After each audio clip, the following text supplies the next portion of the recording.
అందరికీ శుభోదయం. మనము నిన్నటి క్లాస్ లో ఏం చెప్పుకున్నాం కదా, 8th లెసన్ బిట్స్ చెప్పుకున్నాం కదా. అందరూ కూడా సిడబ్ల్యూలో రాశారు. మరి ఈ రోజు ఏంటిది, మనము లేపాక్షి అనే పాఠం గురించి చెప్పుకుందాం. చూడండి అన్న, పేజీ నెంబర్ 36 36 అన్న. చూడండి అందరూ కూడా, లేపాక్షి బసవయ్య లేచి రావయ్య అని అడవి బాపిరాజు గారు ఒక కవితలో పిలుపునిచ్చారు. ఏంటిది, ఒక చిన్న కవితలు రాశాడు అడవి బాపిరాజు. ఏంటిది, రచనలు రాశాడు, తర్వాత ఏంటిది కవితలు కూడా రాయడము జరిగింది. ఇతను ఏమని రాశాడట ఒక కవితలో, లేపాక్షి బసవయ్య లేచి రావయ్య. ఏంటిది మరి, బసవయ్య లేచి రావయ్య అని అనే కవితను రాశాడట. ఆ బసవయ్య వెలిసిన లేపాక్షి ఆంధ్రప్రదేశ్ రాష్ట్రంలోని అనంతపురం జిల్లాలో ఉన్నది. మరి ఆ బసవయ్య వెలసిన లేపాక్షి ఆంధ్రప్రదేశ్ రాష్ట్రంలోని అనంతపురం జిల్లాలో ఎక్కడ ఉన్నది, అనంతపురం జిల్లాలో ఉన్నది. ఏ క్షణాన లేచి ముందుకు ఉరుకుతుందోనని అనిపించే విధంగా చెక్కిన సజీవ శిల్పం ఈ నందీశ్వరుడు. ఏంటిది, నందీశ్వరుడు. నంది అంటే కదా మనం మామూలుగా శివాలయంకి వెళ్తుంటాం. శివాలయంలో కూడా ఏముంటుంది, నంది విగ్రహం ఉంటుంది, లింగం ఉంటుంది, నంది విగ్రహం కూడా కంపల్సరిగా ఉంటుంది. కొన్ని గుళ్ళల్లో చాలా పెద్దగా ఉంటాయి నందులు. అవి చూస్తే మనం ఏమవుతుంది, మనం చూసాము అవి వస్తున్నాయేమో అనిపిస్తుంటారు, అవునా కదా. ఆ విధంగా చూడండి నాన్న, ఏ క్షణాన లేచి ముందుకు ఉరుకుతుందోనని అనిపించే విధంగా చెక్కిన సజీవ శిల్పం. ఏంటిది, సజీవ శిల్పం. ఎప్పటికీ ఉండేటువంటి దానిని సజీవ శిల్పం అని అంటారు. సజీవ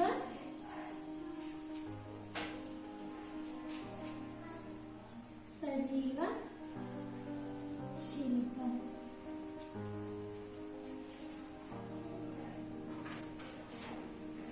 జీవం ఉన్నట్లు కనిపించే రాతి శిల్పం. దీన్ని రాతితో చెక్తారన్న, రాతి శిల్పం. చూడండి, చెక్కిన సజీవ శిల్పం నందీశ్వరుడు. లేపాక్షిలోని వీరభద్రాలయం సమీపంలో 15 అడుగుల ఎత్తు, 22 అడుగుల పొడవున విస్తరించి ఉంది ఈ బ్రహ్మాండమైన విగ్రహం. 15 అడుగుల ఎత్తు, 15 అడుగులు ఎత్తు, 20 అడుగులు పొడవు, 20 అడుగులు పొడవు. చూడండి, 15 అడుగుల ఎత్తుందట, 20 అడుగుల వెడల్పు ఉందట, పొడవు వెడల్పు ఉన్న ఈ బ్రహ్మాండమైన విగ్రహం. మొత్తం కూడా దీన్ని ఏం చేశారు, రాతితోటే చెక్కడం జరిగింది. 108 శైవ క్షేత్రాలలో లేపాక్షి ఒకటి. ఏంటిది, 108, మన దేశంలో 108 శైవ క్షేత్రాలు ఉన్నాయి. శైవ క్షేత్రాలు 108 శైవ క్షేత్రాలు ఉన్నాయి. లేపాక్షి ఒకటి అని స్కంద పురాణం వల్ల తెలుస్తుంది. 108 శైవ క్షేత్రాలలో లేపాక్షి ఒకటి అని స్కంద పురాణం వల్ల తెలుస్తుంది. ఇక్కడ గల పాపనామేశ్వర స్వామిని లింగ రూపం అగస్త్య మహర్షి ప్రతిష్ఠించారని ప్రతీతి. ఒకరికెదురు మరొకరు పాపనాశేశ్వరుడు శివుడు, రఘునాథమూర్తి విష్ణువు ఉండడం ఇక్కడి ప్రత్యేకత. పాపనాశేశ్వరుడని ఏంటిదట, ఇక్కడ లింగ రూపంలో ఉంటాడు. చూడండి నాన్న, పాపనాశేశ్వర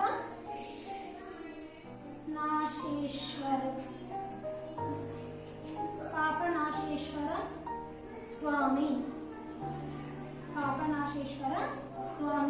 మరి ఎవరి రూపంలో, లింగ రూపంలో ఉంటాడు. లింగం తెలుసు కదా మనకు, లింగం ఏ విధంగా ఉంటుంది, మన గుళ్ళలో చూస్తుంటాం కదా, లింగ రూపం.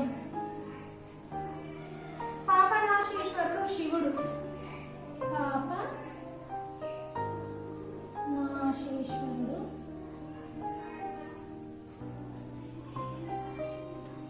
శివుడు.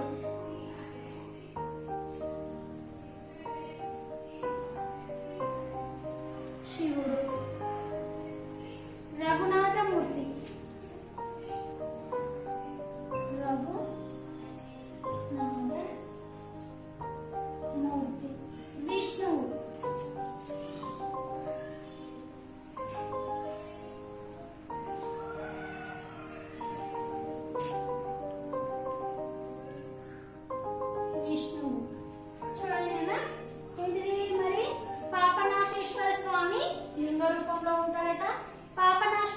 అంటే ఎవరు? శివుడు. రఘునాథమూర్తి విష్ణువు. శివుడు మరియు విష్ణువు ఉండడం ఇక్కడి ప్రత్యేకత. దీనికి సంబంధించిన మరొక కథ ప్రచారంలో ఉన్నది. మరి దీనికి సంబంధించినటువంటి మరొక కథ ప్రచారంలో ఉన్నది.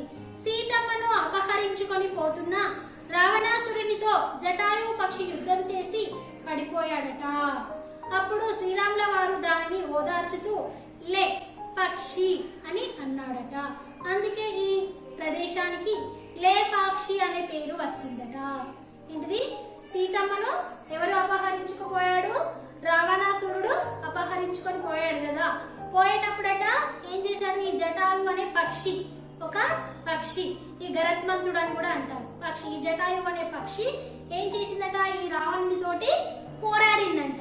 సీతమ్మను తీసుకోబోతున్నానని ఆ పక్షి అతనితో పోట్లాడిందట. పోట్లాడినప్పుడు దానికి గాయం అవుతున్నది. గాయమైనప్పుడు అది శ్రీరాముడు చూసి దాన్ని ఓదార్చాడు. ఏంటిది? దాని యొక్క బాధను అతను ఓదార్చాడు. ఆ ఓదార్చుతూ లే లే పైకి లే అన్నట్టు, పైకి లే పక్షి అని అన్నాడట. అందుకే దానికి లేపాక్షి అనే పేరు వచ్చిందట. వీరన్న విరూపన్న అనే ఇరువురు సోదరులు లేపాక్షి ప్రశస్తిని విని ఇక్కడ దేవాలయాన్ని పునర్నిర్మించాడు. పునర్నిర్మించడం అంటే ఏంటిది? తిరిగి నిర్మించడం. ఏంటిదన్నా? పునర్నిర్మించడం.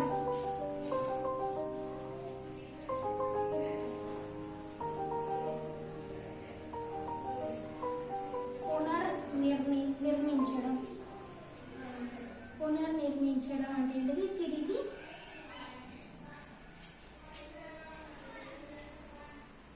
తిరిగి నిర్మించడం. విరూపన్న వీరన్న అనే ఇద్దరు సోదరులు. ఎవరెవరు మరి? విరూపన్న వీరన్న. విరూపన్న వీరన్న. విరూపన్న వీరన్న అనే ఇద్దరు కూడా సోదరులు ఉండేవారు. విరూపన్న లేపాక్షి ప్రశస్తిని విని ఇక్కడ దేవాలయాన్ని పునర్నిర్మించారు. ఇక్కడ లేపాక్షి యొక్క ప్రశస్తిని, గొప్పతనాన్ని తెలుసుకుని అక్కడ వాళ్ళు ఏం చేశారట? దేవాలయాన్ని నిర్మించారు. అందులో వీరు తమ కులదైవమైన వీరభద్రుని ప్రతిష్ఠించారు. మరి విరూపన్న వీరన్నల యొక్క కులదైవం అందరికీ కూడా ఉంటుంది నాన్న. కులదైవం ఎవరి కులదైవం వాళ్ళు ఎక్కువగా పూజిస్తూ ఉంటారు.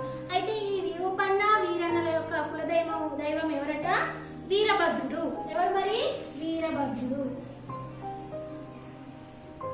వీరభద్రుడు వీళ్ళ యొక్క కులదైవం. కులదైవం ఎవరు మరి? వీరభద్రుడు. విరూపన్న రాజుగారి ఖజానానంతటిని దేవాలయ నిర్మాణానికి వాడేశాడు. విరూపన్న రాజుగారి ఖజానానంతా కూడా రాజుగారి యొక్క ధనాన్ని మొత్తం కూడా ఈ దేవాలయానికి ఖర్చు చేశాడట. అందుకు రాజుగారు కోపించి విరూపన్న కన్నులు పొడిచి వేయవలసిందిగా ఆదేశించారట. మరి రాజుకు తెలియకుండా ఏం చేశాడు? తన సొంతానికైతే వాడుకోలే, కానీ అతను ఎక్కడ ఖర్చు చేశాడు? దేవాలయాన్ని పునర్నిర్మించాడు. మళ్ళీ దాన్ని తిరిగి నిర్మించి చేశాడు. కాబట్టి ఏంటిది? ఈ విషయము ఎవరికి మరి? రాజుకు అడగలేదన్నట్టు. ముందుగా రాజును అడగకుండా ఇతనే ఆ ఖజానా నుండి మొత్తం కూడా ధనం తీసుకొచ్చి ఈ గుడిని నిర్మించాడు. అది తెలిసినటువంటి రాజు ఏం చేశాడట? ఈ వీరన్నను విరూపన్న కన్నులు పొడిచి వేయవలసిందిగా ఆదేశించాడు. ఇతని కన్ను తీసేయమని ఆర్డర్ చేశాడట. ఇది విన్న విరూపన్న తన రెండు కళ్ళను తానే పెరికి వేసుకొని గోడకేసి కొట్టాడట. చూడండి నాన్న, ఇది విన్న విరూపన్న మరి ఆ విషయం విన్నాడట. ఈ రాజుగారు ఏం చేశారట? అతని యొక్క విరూపన్న యొక్క కన్నులు తీసేయాలని చెప్పాడు కదా. అది విన్న విషయం వెంటనే ఏం చేశాడట? విరూపన్న తన రెండు కళ్ళను తానే పెరికి వేసుకుని గోడకేసి కొట్టుకున్నాడట. గోడపై రెండు గుంటలు, పక్కన ఎర్రటి నెత్తుటి మరకలు ఇప్పటికీ కనిపిస్తాయి. లేపాక్షి ఆలయ నిర్మాణం అసంపూర్తిగా ఆగిపోయింది. అప్పటి వరకు అతను ఏం చేస్తున్నాడు? రాజు ఖజానా నుంచి తీసుకొచ్చి ఏం చేశాడు? ఆ గుడిని నిర్మించడం జరిగింది కదా. ఆ విషయాన్ని తెలుసుకొని రాజు అతని యొక్క కన్నులను తీసివేయవలసిందిగా కోరాడు. రాజే వచ్చి ఎందుకు తీసేయాలి బట్టలతోటి అని ఏం చేశాడు? గోడకేసి కొట్టారట. ఇప్పటికి కూడా ఆ గుంటలు 2 కూడా ఉన్నాయట. అప్పటి వరకు ఆ గుడి యొక్క నిర్మాణం మొత్తం కూడా ఆగిపోయిందట. లేపాక్షి ఆలయం శిల్పాలకు చిత్రాలకు కూడా ప్రసిద్ధి. లేపాక్షి ఆలయం శిల్పాలకు మరియు చిత్రాలకు కూడా ప్రసిద్ధి. మన పాఠంలో చూస్తున్నాం చూడండి, ఈ విధంగా శిల్పాలకు మరియు చిత్రాలకు గోడ పైన బొమ్మలు గీయడము, తర్వాత ఏంటిది రాతి పైన బొమ్మలను చెక్కడము కూడా చాలా ప్రసిద్ధి. ఇక్కడ ఈ స్తంభాలలో ఒకటి నేలకు ఆనకుండా నిలిచి ఉండే విధంగా నిర్మించారు.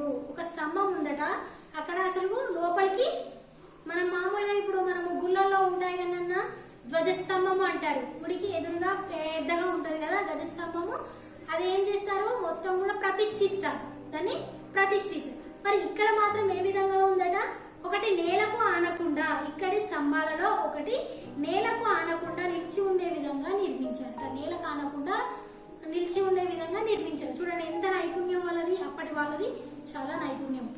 దీనిని ఆకాశ స్తంభం అంటారు. దీనిని ఏమంటారు, ఆకాశ స్తంభం అని అంటారు. చూడండి ఆకాశం అంటే అది ఏంటిది, మనము ఇప్పుడు మామూలుగా మనం గుళ్ళల్లో కానీ మనం ఇల్లు కట్టుకున్నా ఏం చేస్తుంటాము, పునాది అని అవసరం, పునాది అనేది అవసరం. ఆ పునాది గట్టిగా ఉంటేనే మనకు ఏవైనా పిల్లర్స్ ఇట్లా గట్టిగా నిలబడతాయి. కానీ ఇదేంటిది అసలు కింద ఆనకుండా నేలకు ఆనకుండా నిలిచి ఉండే విధంగా నిర్మించారట. అదే విధంగా దీనిని ఏమంటారట, ఆకాశ స్తంభం అని అంటారు. ఒక ఆంగ్లేయ అధికారి ఇది ఎలా నిర్మించారో చూడడానికై దానిని ఎత్తి చూడ ప్రయత్నించారు. దాన్ని ఏం చేశారట, లేపడానికి ప్రయత్నించారు. మరి ఆంగ్ల అధికారి నిర్మించాడట. ఒక ఆంగ్లదేశీయుడు ఏం చేశారు, అప్పుడు మనకు బ్రిటిష్ పాలన నడుస్తుంది కదా, బ్రిటిష్ పాలనలో ఉన్నటువంటి ఒక బ్రిటిష్ వ్యక్తి దీనిని నిర్మించారట. కొంతమంది దాన్ని లేపడానికి కూడా ప్రయత్నించారు. అప్పుడు ఆలయం ముఖమండపం పైకప్పు పక్కకు ఒరిగిపోయిందట. మరి అది లేపడానికి ప్రయత్నించగా అదేంటిది ఆ స్తంభాన్ని ఇటు వంచేసరికి కొంచెం గుడి భాగం అనేది ఒరిగిపోయిందట, కూలిపోయింది. దానిని ఎలా సరిచేయాలో నేలకు ఆనిన స్తంభాన్ని తిరిగి ఎప్పటి వలె ఎలా నిలపాలో ఎవరికి అర్థం కాలేదు. అది కొంచెము ఏమైంది జరిగింది, అతను సరిగా పెట్టాడు, కిందికి ఆనకుండా పెట్టాడు. కానీ ఏంటిది వీళ్ళు ఏం చేశారు, ఏ విధంగా చేశారో చూద్దామని వాళ్ళు పైకి లేపడానికి ప్రయత్నించేసరికి కొంచెము పక్కకి జరిగిందట. దాన్ని మళ్ళీ తిరిగి కూడా ఆ విధంగా పెట్టడానికి వాళ్ళు ప్రయత్నించినా కానీ వాళ్ళకి అసలు ఏం కూడా అర్థము కాలేదట. ఈ ఆలయంలో కనిపించే వర్ణ చిత్రాలలో అప్పటి ప్రజల అలవాట్లు, దుస్తులు, నగలు, తల వెంట్రుకలను అందంగా కొప్పు వేసుకునే రీతులు కనిపిస్తాయి. చూడండి ఆ ఆలయంలో కనిపించే వర్ణ చిత్రాలు అంటే గోడలపై వేసే, ఇప్పుడు మామూలుగా పెయింట్ వేస్తుంటారు కదా కొన్ని బొమ్మలను అవి ఇవి వేస్తూ ఉంటారు కదా, అదే విధంగా కనిపించే చిత్రాలలో అప్పటి అలవాట్లు, వాళ్ళకి ఎలాంటి అలవాట్లు ఉండేవి, మరి వాళ్ళు ఎలాంటి దుస్తులను బట్టలను ధరించేవాళ్ళు, ఎలాంటి నగలను పెట్టుకునేవాళ్ళు, వాళ్ళు తల వెంట్రుకలను అందంగా కొప్పుగా ముచ్చు. పూర్వకాలంలో చాలా మంది కొప్పు వేసుకునే వాళ్ళు, ఇప్పుడు కూడా మామూలుగా కొంతమంది కొప్పు వేసుకుంటున్నారు.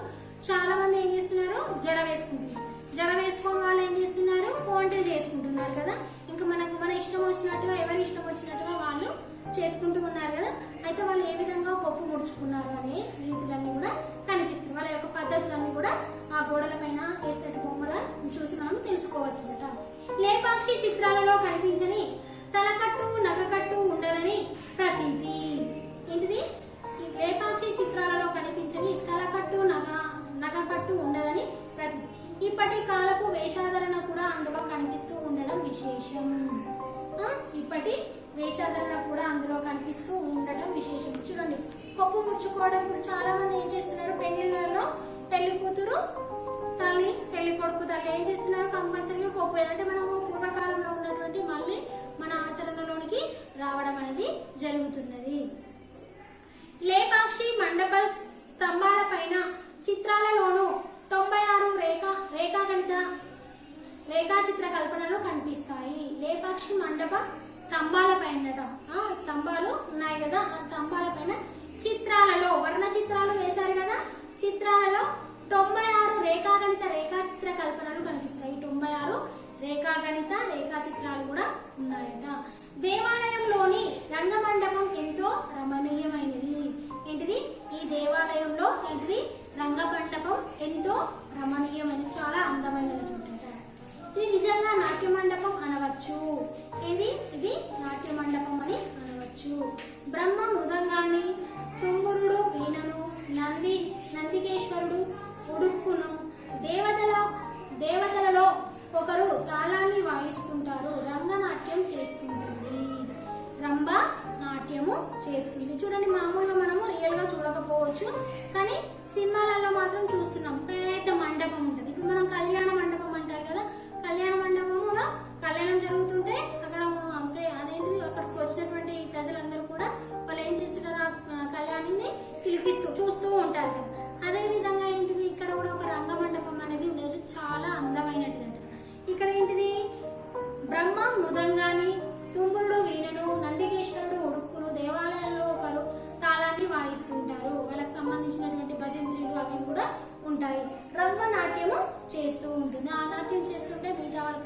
అందరూ కూడా చూస్తూ ఉంటారు.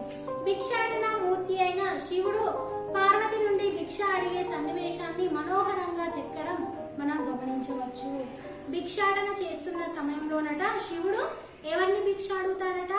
పార్వతిని భిక్ష అడిగే సన్నివేశాన్ని మనోహరంగా చెక్కడం మనం గమనించవచ్చు. ఇప్పటికీ కూడా అక్కడ అదేంటిది ఆ చిత్రాల పైన ఏంటిది బొమ్మలు గీయడం అనేది జరిగిందట.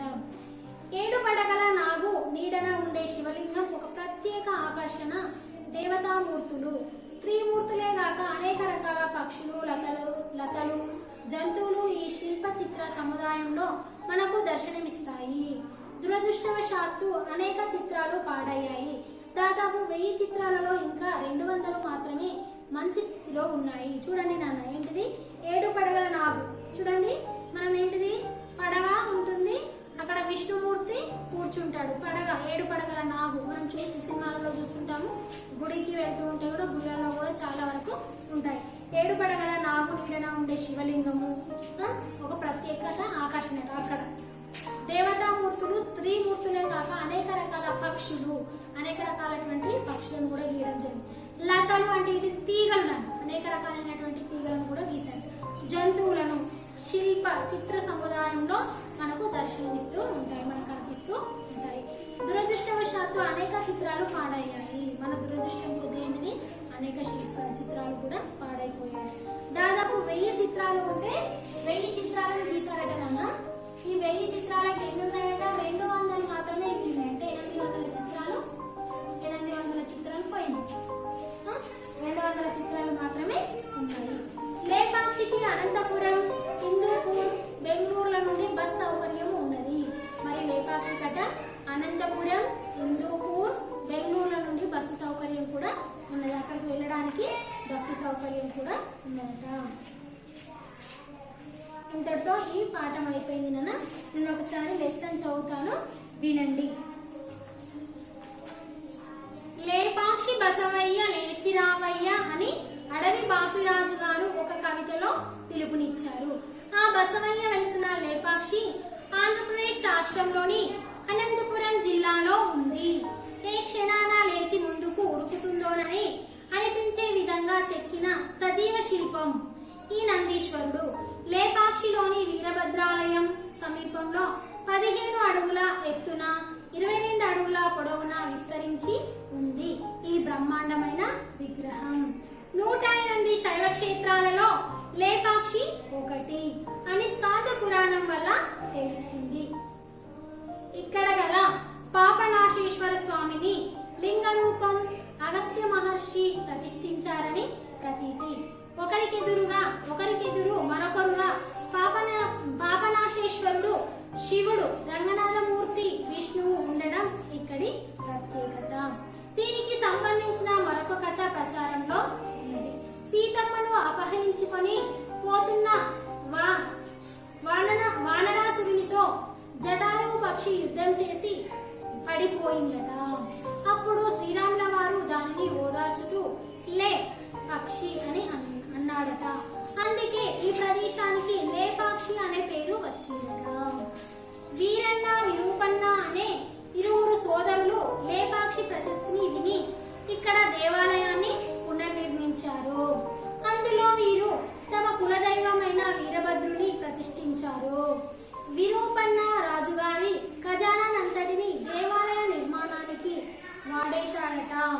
అందుకు రాజుగారు కోపించి విరూపన్న కన్నులు పొడిచి వేయవలసిందిగా ఆదేశించాడు. ఇది విన్న విరూపన్న తన 2 కళ్ళను తానే పెరికి వేసుకుని గోడకేసి కొట్టాడట. గోడపై 2 గుంటలు, పక్కన ఎర్రటి నెత్తుటి మరకలు ఇప్పటికీ కనిపిస్తాయి. లేపాక్షి ఆలయ నిర్మాణం అసంపూర్తిగా ఆగిపోయింది. లేపాక్షి ఆలయం శిల్పాలకు, చిత్రాలకు కూడా ప్రసిద్ధి. ఇక్కడి స్తంభాలలో ఒకటి నేలకు ఆనకుండా నిలిచి ఉండే విధంగా నిర్మించారు. దీనిని ఆకాశ స్తంభం అంటారు. ఒక ఆంగ్లేయ అధికారి ఇది ఎలా నిర్మించారో చూడడానికై దానిని ఎత్తి చూడ ప్రయత్నించాడు. అప్పుడు ఆలయం ఒక మండపం పైకప్పు ప్రక్కకు ఒరిగి పోయిందట. దానిని ఎలా సరిచేయాలో, నేలకు ఆనిన స్తంభాన్ని తిరిగి ఎప్పటి వలె ఎలా ఎవరికి అర్థం కాలేదు. ఆ ఆలయంలో కనిపించే వర్ణ చిత్రాలలో అప్పటి ప్రజల అలవాట్లు, దుస్తులు, నగలు, తల వెంట్రుకలను అందంగా కొప్పు పెట్టుకునే రీతులు కనిపిస్తాయి. లేపాక్షి చిత్రాలలో కనిపించని తలకట్టు, నగకట్టు ఉండదని ప్రతీతి. ఇప్పటి కాలపు వేషాధరణ కూడా అందులో కనిపిస్తూ ఉండడం విశేషం. లేపాక్షి మండప స్తంభాల పైన చిత్రాలలోనూ 96 రేఖాగంట రేఖాచిత్ర కల్పనలు కనిపిస్తాయి. దేవాలయంలోని రంగ మండపం ఎంతో రమణీయమైనది. ఇది నిజంగా నాట్య మండపం అనవచ్చు. బ్రహ్మ మృదంగాన్ని, తుంబురుడు వీణను, నందికేశ్వరుడు ఉడుక్కును, దేవతలలో ఒకరు తాళాన్ని వాయిస్తుంటారు. రంభ నాట్యం చేస్తుంటుంది. భిక్షాటన మూర్తి అయిన శివుడు పార్వతి నుండి భిక్ష అడిగే సన్నివేశాన్ని మనోహరంగా చెక్కడం మనం గమనించవచ్చు. 7 పడగల నాగు నీడన ఉండే శివలింగం ఒక ప్రత్యేక ఆకర్షణ. దేవతామూర్తులు, స్త్రీమూర్తులే గాక అనేక రకాల పక్షులు, లతలు, జంతువులు ఈ శిల్ప చిత్ర సముదాయంలో మనకు దర్శనమిస్తాయి. దురదృష్టవశాత్తు అనేక చిత్రాలు పాడయ్యాయి. దాదాపు 1000 చిత్రాలలో ఇంకా 200 మాత్రమే మంచి స్థితిలో ఉన్నాయి. లేపాక్షి, అనంతపురం, హిందూపూర్, బెంగళూరుల నుండి బస్సు సౌకర్యం ఉన్నది. ఇది ఇంతటితోనన్నా ఈ పాఠం పూర్తయింది. అందరూ కూడా ఏం చేయాలి?